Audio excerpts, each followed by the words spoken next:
지난 시간에 저희가 신구약 중간사 22번째 시간의 제목이 헤롯 가문 1번이었습니다. 그래서 이제 시대가 이제 뭐 몇십 년 동안 이렇게 지나가면서 거의 뭐 한 100년 가까운 시간인데요.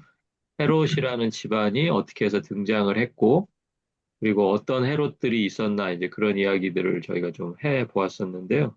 오늘 이제 그 헤롯 가문의 이야기 마무리하고 또 성경에 등장하기는 하지만 우리가 잘 모르고 있었던 아리스토블로라고 하는 그 인물에 대해서 한번 좀 말씀드리는 것으로 오늘 공부를 하려고 그렇게 생각을 하고 있습니다.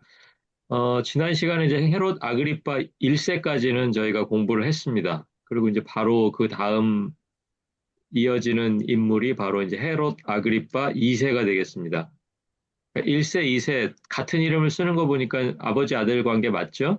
예, 그래서 아그리파 1세 아들로 헤롯 가문으로 보면 이제 마지막 임금이 되겠습니다. 그러니까 한 4대 정도, 4대 정도. 근데 요 4대가요, 제가 거기다 써놓지는 않았지만 예전에 보면은 어, 아합과 이세벨이 다스리던 시대가 있었잖아요. 북이스라엘에. 예, 그 아합과 이스라엘이 있었던 그 왕조도 딱 4대를 가다가 끊기거든요. 예, 그러니까 그 4대 왕조하고 굉장히 좀 유사한 부분이 좀 많다. 예, 그런 오므리 왕조, 오므리의 아들이 이제 아합이었는데요. 오므리부터 해가지고 4대에 걸쳐서 굉장히 번성하기는 했지만 하나님 앞에서는 굉장히 왕으로서 어, 온전히 살아가지 못했던 이제 그런 왕조였는데 마치 또 헤롯 왕조도 아주 유사하게 4대가 유지가 돼요. 헤롯 대왕부터 따지면. 자, 그래서 이제 헤롯 가문의 마지막 왕 헤롯 아그리파 2세는 어떤 인물이냐면 바울하고 좀 겹쳐요. 네, 그래서 이제 바울이 가이사랴에 있을 때 베스도 총독이 아그리파 헤롯에게 헤롯 아그리파 2세에게 요청해가지고 이 사도 바울이 말하는 거 한번 들어보고 네가 사도 바울이 죄가 있는지 없는지 한번 판단해봐라. 이렇게 얘기했던 적이 있었습니다. 그러니까 어떻게 보면 총독이랑 왕이랑 관계를 좀 알 수가 있죠. 사실은 일반적인 왕이 임명한 총독 같으면 총독이 뭐 왕 보고 와라 말아라 할 것도 없잖아요. 사실 그렇게 하면 안 되잖아요. 근데 이 당시에는 지금 지난주에도 공부했지만 총독은 누가 보낸 거예요? 총독은 로마에서 분봉 왕들이 잘하고 있는지를 감시하는 업무 플러스 뭐 세금 걷고 군사력 동원하고 뭐 행정 다스리고 이런 거 다 해서 로마에서 직접 파견한 사람이기 때문에 왕이라고 해서 꼭 왕이 우위에 있지가 않은 거예요. 예, 총독보다 위에서 뭐 총독에게 명령하고 뭐 그럴 입장이 아니에요. 어떻게 보면 로마 입장에서 보면은 유대 출신의 그 헤롯 집안의 왕들이나 로마나 똑같은 자기 밑에 있는 그냥 공무원이에요, 관리들. 그런데 인종으로 따지고 들어가면 로마는 사실은 로마인이 더 가깝죠. 그렇죠? 똑같은 조건이면은 유대인 편을 들 일이 없죠. 예, 로마 입장에서는. 예, 그렇기 때문에 이제 성경에서 사도행전에서 보는 것처럼 베스도 총독이 아그리빠에게 연락을 해서 네가 좀 가이사랴로 와서 바울이 이야기하는 걸 좀 들어보고 바울을 이제 로마로 보낼지 말지. 그러니까 이게 이제 베스도 총독도 자기 혼자 책임 안 지려고 그런다는 것 다 눈치채실 거예요. 자기 혼자 판단해가지고 괜히 로마 시민권자 잘못 보냈다가 문제가 되면 안 되니까 이제 유대인의 왕인 이제 아그리파 1세를 이제 헤롯 가문의 왕을 이제 부른 건데 뭐 헤롯도 바보가 아니죠. 정치하는 사람들은 바보가 아니잖아요. 그러니까 이 사람도 왜 불렀는지 알아요. 아니까 뭐라고 이렇게 딱 답을 안 해줘요. 뭐 죄인이다 아니다 뭐 이렇게 보내라 말아라 그렇게까지는 안 해주고 이제 이 사람은 이제 바울이라는 인물에 대해서 궁금해서 이제 한번 온 거예요. 자, 그래서 이제 바울이 그것을 기회로 삼아가지고 그 사도행전 25장 13절부터 26장 32절에 이제 그 내용이 나오는데요. 바울이 이제 그 아그리빠를 전도하기 시작합니다. 네, 간단한 메시지를 전하고 네, 전도하는 내용이 나와요. 그러니까 우리가 이거 꼭 읽어봐야 되겠죠? 이제 헤롯 가문에 대해서 알고 나니까 더 이제 누가 누군지를 좀 파악하고 나니까 이렇게 좀 이제 읽어 보셔야 되는데 거기서 아그리빠의 반응이 뭐냐면 거기다 제가 적어놨어요. 네가 적은 말로 나를 권하여 그리스도인이 되게 하려느냐. 그러니까 이게 뭐 쉽게 얘기하면 뭐예요? 말 몇 마디 가지고 나를 전도하려고 하냐 그거예요. 그러니까 내가 왕인데 그리고 이 헤롯 가문의 헤롯 대왕의 유일한 그 열등감이 뭐라 그랬어요? 순수 유대인이 아닌 거잖아요. 순수 유대인이 아닌 게 할아버지 헤롯의 열등감이었잖아요. 그러니까 그때부터 어떻게든 유대인에 속하려고 유대인들에 대해서 다 파악하고 따라하고 다 했을 거예요. 그러니까 이제 유대의 전통에 대해서도 다 할아버지 때부터 다 배우고 익혀서 다 잘 알고 있는데 바울이 그 몇 마디 이제 한 거 가지고 자기가 유대교에서 그렇죠? 기독교로 넘어갈 수 있겠냐 이제 그 말을 하고 있는 거예요. 이해가 가시죠? 예. 안 그래도 어렵게 이제 유대인들에게 좀 인정받을랑 말랑 하는데 네가 나한테 몇 마디 했다 그래서 내가 이렇게 쉽게 유대교를 버리고 뭐 예수 그리스도를 믿는 그런 신앙으로 바뀔 것 같지 않다라는 이야기를 지금 하고 있는 거예요. 자, 그런데 이제 결국은 자기의 개인적인 의견으로는 바울이 죄가 없다라는 사실은 밝혔어요. 네, 내가 보기에는 죄는 없는 것 같다. 그러니까 이제 그 다음에 어떻게 하라는 거예요? 로마로 보내려거든 누구 마음대로 해라? 베스도 총독 네 마음대로 해라. 나 상관하지 말고 괜히 나 엮어가지고 내 책임이다, 뭐 아니다 그런 얘기하지 말고 온전히 총독이 판단해서 보내려면 보내고 안 보내려면 안 보내라. 근데 결론은 어떻게 됐어요? 결론은 사도 바울이 로마로 보내지죠. 예, 그러니까 그런 맥락입니다. 그러니까 그런 맥락을 좀 아시고 이제 사도행전 25장, 26장을 읽어보시면 이제 이 얘기가 더 쉽게 이해가 가실 거예요. 자, 그런데 이제 결백한 것은 알아줬지만은 결국은 바울의 복음 전파는 실패했다. 이 사람에 대해서요.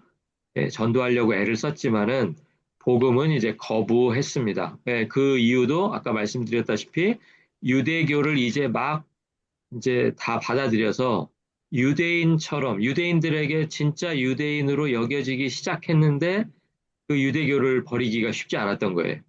네, 그런 이유가 있었습니다. 자, 그래서 결국은 그런데 또 이 아그리파 1세는 나중에 유대 로마 전쟁이 벌어지니까 지금까지는 누가 되려고 애를 썼다고요? 유대인이 되려고 애를 그렇게 썼는데 전쟁이 딱 벌어져서 로마랑 전쟁, 독립전쟁이죠. 그러니까 독립전쟁을 하게 되니까 누구 편에 서버려요? 지금까지 유대인 되려고 했는데 갑자기 이제 로마 편에 딱 서버리는 거예요. 나는 로마가 파견한 왕이다 해가지고 로마가 임명한 왕이다 해가지고 그냥 뭐 완전히 강 건너 불구경 한다 그러죠. 예, 그런 식으로 그냥 유대가 망하는 것을 지켜봤던 인물이 바로 어, 헤롯 집안의 헤롯 아그리파 2세 마지막 왕이 되겠습니다. 그러니까 자기도 망하고 있지만 결국은 유대가 망해가는 것을 전혀 돕지 않고 그냥 보면서 저렇게 망하는구나. 아이고 나는 몸조심해야 되겠다. 그냥 그 정도로 그쳐버렸다라는 거예요. 여기서 이제 우리가 생각해 봐야 될 게 헤롯이라는 사람이 어디 출신이에요? 헤롯 집안이. 저희가 지난 시간에 배웠는데 이둠의 출신입니다. 이둠의 출신. 이둠에는 어디냐면 에돔에서 나온 지역이죠. 에돔. 에돔은 누구의 별명이었어요? 에돔은 전혀 기억이 안 나시는 내용들이죠. 에서의 별명이었죠. 에서. 예, 예, 에서의 별명이 에돔이었고, 그러니까 에서의 후손들이 세운 나라가 바로 에돔, 이두메였던 것입니다. 그러니까 헤롯 집안이 이두메 출신이니까 에서의 자손들이에요. 그러니까 위로 선대로 쭉 올라가면 선조들로 거슬러 올라가면 이스라엘과 에돔은 형제 나라죠. 이걸 자기들이 얘기하는 게 아니고요. 하나님께서 얘기하세요. 어디서 얘기하시냐면 오바댜 1장 10절에서 14절에 보면 이스라엘이 멸망하고 있는데 유대가 멸망하고 있는데 유대가 어디에서 멸망했어요? 어디에? 유대가 바벨론에 멸망했죠. 예, 바벨론에 멸망해서 뭐 예루살렘 성이 함락이 되고 예루살렘 성전이 불타고 막 그러는데 그 와중에 에돔의 죄가 뭐냐면 형제를 돕지 않고 자기들이 그 틈을 타서 국경을 이스라엘 쪽으로 밀고 올라가면서 예루살렘을 약탈하고 예루살렘 성전에서 뭐 물건을 빼내오고 하는 일에 이 사람들도 가담했던 죄가 있어서 그것을 오바댜 선지자가 고발을 하거든요. 네, 그게 이제 오바댜 1장 10절에서 14절에 나오는 내용인데 그거하고 똑같은 일이 또 벌어졌다라는 거예요. 몇백 년 사이를 두고 예, 에서의 후손인 헤롯 집안이 또 유대가 멸망해 갈 때, 이번에는 이제 로마에 멸망하는 거죠. 예, 몇백 년 전에는 바벨론에게 멸망했다면, 이번에는 이제 로마에게 멸망하는 그 시점이 됐는데, 그 시점에 다시 또 뒷짐지고 아무 일도 하지 않았다. 그러니까 만약에 하나님께서 오바댜 선지자를 통해서 에돔의 죄를 물으셨다면, 헤롯 집안의 죄를 묻겠어요? 안 묻겠어요? 당연히 물으시겠죠. 그렇죠? 예, 멸망하고 있는 유다 형제들을 돌보지 않았다라는 것은 헤롯 집안의 죄가 될 수밖에 없다. 이제 그 내용을 이제 한번 기억하시면 좋을 것 같습니다. 자, 그래서 이제 그 헤롯 집안 이야기는 여기서 이제 끝이 나는데요. 헤롯 집안이 자랑할 만한 그런 일들 중에 뭐 여러 가지가 있는데 그 중에 하나가 헤롯 성전입니다. 헤롯 성전이 이제 제2성전이었던 수룹바벨 성전을 확장해서 지은 성전이 되겠습니다. 그래서 이름도 자기들 가문의 이름을 붙여서 헤롯 성전이다. 이제 이렇게 붙였습니다. 이제 시작은 헤롯 대왕 때 시작을 했어요. 예, 지난 시간에도 잠깐 말씀드렸죠. 헤롯 대왕이 유대인들의 마음을 얻기 위해서 수룹바벨 성전을 이제 대대적으로 보수하는 것을 이제 시작을 언제 했냐면 주전 20년에 시작했습니다. BC 20년에. 그러니까 이 당시만 해도 이제 헤롯 대왕이 다스릴 때죠. 그런데 완공연도 한번 보세요. 완공연도. AD 63년이죠. 그러니까 헤롯 대왕이 시작은 했지만 완성을 보지 못하고 죽은 거예요. 그렇죠? 그렇게 이해하시면 되겠습니다. 그러면 누가 완성을 하냐? 뭐 아들 때도 완성을 못하고요. 언제까지 오냐면 그게 헤롯 아그리파 2세 때까지 오는 거예요. 완공은요. 63년경이니까 예수님 돌아가신 뒤입니다. 이게 연도로 따지면 주후 63년 그경에 완공이 됩니다. 자, 그런데 너무나 안타깝게도 성전은 완공했을지 모르지만 야, 이제야 드디어 이제 유대인들의 마음도 사고 세대가 이제 몇 세대가 흘렀잖아요. 헤롯 대왕에서. 세 세대, 네 세대째잖아요. 그러니까 이제 우리들도 완전히 유대인이 되었다 싶을 때 그때인데 3년 있다가 보세요. AD 66년에 뭐가 벌어져요? 유대 로마 독립전쟁이 벌어집니다. 유대가 로마로부터 독립하기 위해서 전쟁이 벌어져서 결국 그 전쟁의 끝에 어떻게 돼요? 로마에서 황제의 아들이 장군으로 파견이 돼가지고 그 티투스, 디도라는 장군이었죠. 디도. 예, 디도 장군이 예루살렘 성전을 다 불태워서 또 성전에 그 붙어 있는 그 금을 다 떼어내기 위해서 돌과 돌 하나하나 다 분리해서 이렇게 금을 가져가는 그런 안타까운 역사가 바로 몇 년 있다가 일어나는 거예요. 그러니까 뭐 연도를 보시면 거의 뭐 80년 넘게 그렇게 시간 동안에 지었는데 막상 짓고 나서 7년 만에 돌 위에 돌 하나도 남겨지지 않는 그런 예언처럼 그렇게 무너졌던 예루살렘 성전, 그 당시에 헤롯 성전이었다. 이제 그렇게 기억을 하시면 되겠습니다. 당대 최고의 이제 건축 기술을 동원해서 지어졌고요. 성전의 규모를 여기 이제 수배라고 했는데 한 3배 정도 키웠습니다. 3배 정도 키운 이유는 뭐 다 짐작하시겠지만 원래 성전이 뭐였어요? 솔로몬 성전이었잖아요. 첫 번째, 제1성전이. 자리는 똑같아요. 그 자리에서 계속 세워지고 불타고 세워지고 불타고 하는데 이번에 이제 증축하는 성전의 사이즈를 최소한 어디 사이즈에 맞춰야 돼요? 솔로몬 성전 사이즈에는 맞춰야 되니까 적어도 3배 이상은 넓혔을 것이다. 이제 그렇게 보고 있습니다. 하얀 대리석, 그리고 금으로 장식을 해서 외관이 굉장히 화려한. 그런데 결국 이제 이런 화려한 외관 때문에 나중에 전쟁이 났을 때 그 금을 다 띄어가려고 돌과 돌을 다 분리해서 가져가 버리는 그런 일들이 이제 벌어지게 되었습니다. 예수님 시대에 이제 마가복음 10장 1절에서 2절에 보시면 그때 제자들이 지나가면서 저 성전이 너무 멋있지 않습니까? 이제 이렇게 물어보는 장면이 나와요.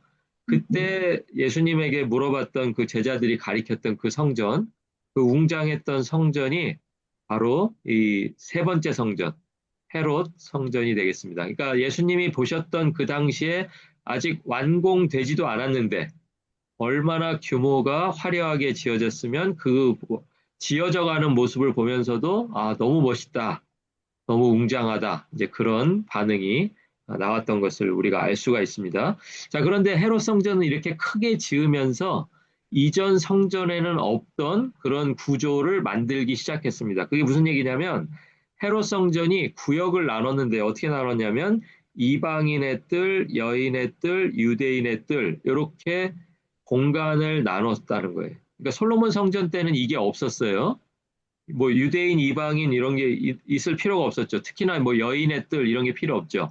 그러니까 이게 무슨 이야기냐면 이제 헬라 제국, 헬레니즘이 밀고 들어온 이후에 예, 그리스 로마 시대로 접어들면서 헤롯은 뭐예요? 그 헬레니즘의 영향을 받고 자란 사람이잖아요. 이 집안 자체가 로마하고도 교류가 많았고 그러니까 이제 로마식으로 로마에서는 왜 남자 여자를 이렇게 구별해가지고 경기도 남자들만 경기장 안에 입장하고 여자들은 못 들어오게 하고 뭐 이런 게 있었잖아요. 그러니까 이제 그런 것을 본따 가지고 어느 구역 안에는 여자들은 못 들어오고 여자들만 따로 이렇게 수용하는 그런 공간을 두고 뭐 이런 식으로 했던 거예요. 그래서 이방인의 뜰, 여인의 뜰, 유대인의 뜰 이제 이런 이야기들이 이제 거기에 등장하게 됩니다. 구역을 엄격히 나누었고요. 그러니까 들어갈 수 있는 것에 따라서 자기의 신분이나 성별이 결정이 되는 이제 그런 상황이 헤롯 성전을 통해서 벌어지게 됐던 겁니다. 그러니까 그 앞에 수룹바벨 성전에 비해서는 굉장히 화려하고 웅장해 보이는 건 사실이었던 것 같아요. 그렇지만 수룹바벨 성전과 비교할 수 없는 수룹바벨 성전은 헤롯 성전과는 비교할 수 없는 어떤 진실함이 있었죠. 왜냐하면 70년 동안 성전이 없다가 성전을 새로 짓고 또 짓는데 22년이 걸렸잖아요. 너무 오래 걸렸잖아요. 예, 그러니까 이제 그거에 대한 어떤 절실함, 이제야 드디어 성전이 새로 세워져서 이제 우리가 다시 한번 하나님 앞에서 올바로 서야 되겠다라는 그런 어떤 결단들이 있었는데 헤롯 성전은 목적 자체가 그런 뭐 생활의 어떤 뭐 반성이나 그런 뭐 결단이나 뭐 그런 걸 목표로 지어진 성전이 아니고 그냥 유대인들 눈에 보기에 좋아서 그냥 나를 좀 인정해 줬으면 좋겠다. 그런 마음에서 지어졌기 때문에 아무리 웅장하지만 영적으로는 아주 낮은 상태에 있었다. 그렇게 보시면 되겠습니다. 그래서 당시에 유대교가 정말 외적인 것에 치중하고 그리고 헌금의 크기에 굉장히 이렇게 치중하는 그런 모습들 그리고 또 예수님이 성전을 깨끗하게 하러 가셨던 그 사건에서도 볼 수 있듯이 성전에서 뭐 동전 바꾸고 뭐 이런 일들 그런 일들을 통해서 또 제사장들은 이익을 얻고 그런 일들이 어, 예수님 성전 정화 사건의 배경이다. 이제 그렇게 이해를 하시면 되겠습니다. 자, 그래서 이제 이때만 해도 헤롯 집안에서 이제 왕이 되려면 이때만 해도 뭐 아버지가 왕이라고 자동으로 왕이 되는 건 아니에요. 왜냐하면 아들들도 여러 명이 있는데 그럼 누가 왕이 되느냐? 로마와 가장 친한 아들이 왕이 되는 거예요. 예. 그러니까 아버지가 왕이라고 내가 그냥 왕이 되는 게 아니고 내가 장남이라고 왕이 되는 게 아니고 예를 들어서 삼형제가 있다. 그리고 삼형제 중에 로마에 아는 사람이 더 남자 형제가 그 다음 때를 이어가고 이런 식으로 갔다라는 거예요. 자, 그래서 이제 그런 사실을 잘 알고 있는 사람들에게 예수님이 이제 비유를 하나 말씀하시면서 누가복음 19장에 나오는 비유거든요. 거기 보면 이제 어떤 귀인에게, 이게 달란트 비유입니다. 달란트를 주는데 그 전 상황이 뭐냐면 어떤 귀인이 왕위를 받아가지고 오려고 먼 나라로 갈 때 이렇게 시작하면서 뭐 어떤 종을 불러서 한 사람에게는 한 달란트 주고 뭐 다섯 달란트 주고 열 달란트 주고 뭐 이런 이야기가 나와요. 근데 이 사람들이 왜 그걸 이해할 수 있었냐면 거기 이제 펜으로 한번 써보세요. 어떤 귀인에다가 이렇게 동그라미를 한번 딱 쳐보시고요. 어떤 귀인은 뭐 다른 사람이 아닙니다. 헤롯 집안이에요. 헤롯 집안. 예, 헤롯 집안의 이제 다음번 왕위 후보자들 중에 한 명인 거예요. 어떤 귀인. 자, 그러면 이제 그렇게 이해를 한다면 왕위를 받아가지고 오려고 먼 나라로 갈 때 그 먼 나라는 어디겠어요? 먼 나라. 먼 나라는 로마겠죠. 예, 로마라고 써놓으세요. 그럼 나중에 이제 누가복음 그 비유를 읽어보시면, 아, 사람들이 이제 그런 몇 세대를 통해서 그런 상황들을 계속해서 반복해서 접한 거예요. 아, 헤롯 집안에서 누가 로마하고 친해서 그 다음번 왕위를 얻게 되려고 자꾸 로마를 왔다 갔다 하면서 예, 자리를 비우는 그런 상황이죠. 예, 그런 상황을 잘 아시고 예수님께서도 잘 아시고 그 비유의 첫머리를 어떤 귀인이 왕위를 받아가지고 오려고 먼 나라로 갈 때 이런 일들이 벌어진다. 그러면 아 그게 무슨 상황인지. 그러니까 국내에 지금 헤롯 집안의 유력한 후계자가 없으니까 또 그 없는 틈을 타서 종들 중에서 또 어떤 사람은 그 한 달란트 받은 종 같은 경우는 안 돌아올 수도 있다라는 것을 전제로 그냥 자기 마음대로 사는 뭐 이런 상황들을 예수님께서 이제 비유에다가 녹여내신 거예요. 네, 그러니까 이제 그런 상황들을 더 알고 이제 비유를 들으시면 비유가 이제 더 잘 이해가 가실 수가 있겠습니다. 자, 그래서 이제 사도행전 안에서 헤롯이 라고 나오는 그 이름은요, 사도행전입니다. 사도행전에서 특별히 헤롯이라고 나올 때는 그게 헤롯 아그리파 1세입니다. 1세. 그러니까 사복음서에서 나올 때는 뭐 헤롯 안디바도 있었고 헤롯 대왕도 있었잖아요. 헤롯 빌립도 있었고. 자, 그런데 특별히 사도행전에 나오는 헤롯은 헤롯 아그리파 1세가 되겠습니다. 자, 그러면 아그리파 2세는 뭐라고 나오나? 거기도 헤롯이라고 나오나? 아그리파 2세는 2세 빼고 그냥 아그리파라고 나옵니다. 네, 그렇게 기록을 구분해서 읽어주시면 되겠습니다. 자, 헤롯 집안 이야기를 오늘 마무리하면서요, 인물 하나를 더 소개하려고 합니다. 이 사람은 이름이 좀 약간 달라요. 아리스토블로라는 사람입니다. 로마서 16장 10절에 보면 사도 바울이 그리스도 안에서 인정함을 받은 아렐레에게 문안하라라고 아렐레라는 사람을 한 사람 소개하고요. 이것은 로마에서 굉장히 흔한 이름이어서 아마 로마인일 것이다. 이렇게 추정을 하고 있습니다. 자, 그런데 뒤에 굉장히 이 당시 사람들이 들으면 그냥 금방 아는, 우리는 모르지만 그 당시 이 편지를 받아본 사람들, 예, 편지를 받아본 사람들은 금방 알 수 있는 사람이 누구냐면 아리스토블로라는 사람이에요. 그래서 아리스토블로의 권속에게 문안하라. 아리스토블로의 식구들에게 문안하라라는 이야기가 있습니다. 자, 그러니까 아렐레나 아리스토블로가 지금 어디에 있다라는 거예요? 지금 로마서니까 로마에 있다라는 거죠. 사도 바울도 좀 로마에 감금되어 있는데 감금되어 있어도 뭐 감옥이 아니라 이제 집에 가택 연금이 되어 있는 상태죠. 그러니까 사람들이 왔다 갔다 하는데 그 왔다 갔다 하는 사람 중에 복음을 들은 사람이 최소한 누구 있었다는 거예요? 아렐레라는 로마인하고 아리스토블로라는 사람이 있었는데 이 아리스토블로가 그럼 누구냐면 아그리파 1세의 친동생이에요. 예. 그러니까 이게 왕족이죠, 왕족. 헤롯 집안 사람인 거예요. 헤롯 집안 사람. 헤롯 아그리파 2세의 뭐 삼촌 정도 되겠죠? 왜냐하면 2세가 1세의 아들이었으니까요. 자, 그러니까 이 사람은 로마에 왜 왔겠어요? 아까 누가복음에서 제가 설명을 해드렸잖아요. 어떤 귀인이 왕위를 받아가지고 오려고 먼 나라로 갈 때에 이렇게 나왔습니다. 자, 그러니까 어떤 귀인의 아리스토블로라는 이름을 대입해 보면 아리스토블로가 로마라고 하는 먼 나라까지 오게 된 이유는 첫 번째는 무슨 이유로 왔겠어요? 무슨 와, 이유로? 왕. 왕위를 받아가려고. 그런데 왕위를 받아가려고 왔는데 다시 돌아갔어요? 안 돌아갔어요? 다시 안 돌아간 거예요. 왜? 이 왜가 중요해요. 왜? 로마에 왔다가 누구를 만난 거예요? 사도 바울을 만난 거예요. 사도 바울. 그러니까 로마에 올 때만 해도 헤롯 집안이니까 이 사람들이 믿는 종교가 뭐예요? 믿는 신앙이 뭐예요? 유대교를 믿는 사람의 한 사람으로서 헤롯 집안 사람으로서 지금 뭐 때문에 왔다? 왕위를 다음 왕위를 받아가려고 왔다. 예, 그러니까 1세가 만약에 뭐 형이라면 이제 1세가 밀려나면 내가 왕이 되는 거예요. 아까 그랬잖아요. 아버지가 왕이어서 아들이 왕이 되는 게 아니고 로마하고 얼마나 친하냐에 따라서 다음 왕이 정해진다 그랬잖아요.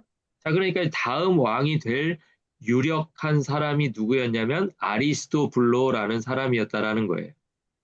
자, 그런데 아리스토블로가 원래 계획대로라면 일정 기간이 지난 다음에는 왕위를 받아가지고 어디로 가야 돼요?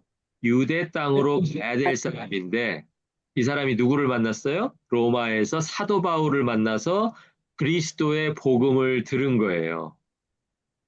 그리스도의 복음을 듣고 이제 왕위에 대한 생각이 없어지고 뭐가 된 거예요? 성도가 돼버린 거예요. 자, 그러니까 그 성도, 그런 이름을 기록해줘야 되겠죠. 편지를 보내면서. 그래서 아리스토블로의 권속에게 문안하라. 이 사람도 드디어 성도가 되었다. 교회의 한 일원이 되었다라고 선언해주는 부분이 바로 로마서 16장 10절이 되겠습니다. 그러니까 그 대목이 참 예사롭지 않죠? 예, 이 사람 그냥 사도 바울 안 만났으면 그리스도 복음 안 만났으면 어떻게 할 사람이에요? 또 왕. 왕위 받아가지고 유대 가가지고 그 뭐 헤롯 성전이나 이렇게 자랑하면서 헤롯 집안 사람들 했던 것처럼 로마에 붙었다가 뭐 또 권력자 바뀌면 또 거기 붙었다가 그럴 사람이었잖아요. 그럴 사람인데 사도 바울을 만나게 하셔서 복음을 듣게 하시고 이제는 왕위를 받아갖고 가는 게 목적이 아니라 자기가 로마에서 다른 공동체 사람들과 함께 그리스도인으로 살아가는 사람 중에 한 사람이 되었다. 이 사실이 굉장히 놀라운 거예요. 네, 그러니까 그 아리스토블로입니다. 그러니까 대단한 사람이죠. 여러분 이거 쉽지 않잖아요. 나 지금 좀 있으면 왕 될 사람인데 왕이 다 포기하고 지금 로마에서 기독교를 믿으면서 살아간다는 거는 생명을 내놓고 믿는 거잖아요. 예? 그러다 자기에게 복음을 전한 바울은 조금 있으면 이제 죽게 될 거고. 예, 그런 상황 속에서 이 한 사람을 헤롯 집안에서 하나님께서 선택하셔서 그 사람을 하나님의 남은 자로 이렇게 만들어 주셨다라는 것을 기억을 하시기를 바랍니다. 그러니까 다른 헤롯들은 시대가 지나가면서 계속해서 권력을 추구하고 또 권력을 줄 수 있는 그 먼 나라 로마를 왔다 갔다 하면서 로마의 실력자들하고 친분을 쌓고 이렇게 살아갔던 반면에 아리스토블로하고 그 가족들은 그러지 않았다는 거예요. 그러니까 아리스토블로가 믿으니까 그 가족들도 다 믿게 되었던 것 같아요. 그래서 로마 교회의 구성원들로 바울과 교제했다. 이제 이 사실을 좀 기억을 해주시고요. 아까도 말씀드렸듯이 돌아가면 적어도 유대 어느 한 지역의 분봉왕이 될 수 있었는데 아리스토블로는 그 길을 선택하지 않고 로마에 남아서 성도가 되는 길을 택했다. 그러니까 그 뒤에 얼마나 어려운 시간을 살았을지는 우리가 짐작할 수 있죠. 예, 또 유대인들이 또 유대 독립전쟁에서 실패한 이후에 아마 아리스토블로가 살아남아 있었더라도 아니면 그의 후손들이 로마에 있더라도 로마에서 다 추방되었던 역사를 우리는 기억을 하고 있습니다. 그래서 아리스토블로도 역시 그 BC 48년에 로마에서 사망을 해요. 예, 그러니까 바울을 만날 수 있는 기간이 그렇게 길지가 않았어요. 바울이 로마에 한참 있었던 것도 아니고, 예, 만약에 이거보다 더 빨리 죽거나 했으면 바울을 못 만날 수도 있었는데, 어쨌든 하나님의 은혜로 로마에서 이렇게 바울을 만나서 성도의 삶을 살다가 로마에서 죽었다. 그 사실을 기억하시면서 하나님께서 하시는 일이 참 이게 헤롯 집안이라고 다 똑같이 하나님께서 아까 에돔의 죄를 물었던 그 오바댜서의 내용처럼 죄를 물으시는 게 아니라 또 어떤 사람은 이렇게 하나님께서 복음으로 인도하셔서 하나님의 남은 자로 또 하나님의 성도로 그렇게 살아가게 하시는 그런 하나님이시구나 하는 그런 생각을 다시 한번 해보게 됩니다. 오늘 공부하는 내용은 여기까지고요. 다음 주 한 주 휴강한 다음에 이제 3월 첫째 주일이죠. 3월 둘째 주 목요일, 둘째 주 목요일에 여러분하고 같이 또 24번째 시간 준비해서 공부하도록 하겠습니다. 오늘 공부하시느라고 수고 많으셨습니다. 감사합니다. 하셨습니다.